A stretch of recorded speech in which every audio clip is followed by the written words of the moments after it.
ஏழைக்கு கொடுப்பதே ஈகை, பெறுதல் தீது. சொர்க்கத்தில் இடமில்லை என்றாலும் கொடுப்பதே இன்பம். பெறுபவர் மனம் நிறையும் வரை, முகம் மலரும் வரை கொடு.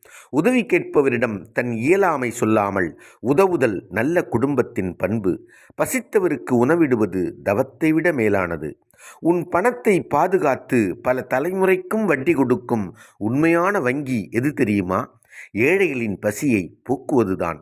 பகிர்ந்து உண்பவனை பசிப்பினி தீண்டுவதே இல்லை. பிறருக்கு எதையும் கொடுக்காமல் பத்திரப்படுத்துபவன் எல்லாவற்றையும் இழக்கிறான். கொடுப்பதினால் உண்டாகும் இன்பத்தை அவன் உணர்வதே இல்லை. துன்பம் என்பது பிறருக்கு கொடுக்காமல் உண்பது, பிச்சை எடுப்பது போல துன்பமானது. இன்பம் பிறருக்கு கொடுத்து உதவி செய்யாதவன் இருப்பதை விட இறந்து போவதே இன்பம். கணக்கு பார்க்காமல் கொடுப்பவனுக்கு காலம் கணக்கிலடங்காத புகழை பரிசளிக்கிறது. அதிகாரம் 23, ஈகை, திருக்குறள்.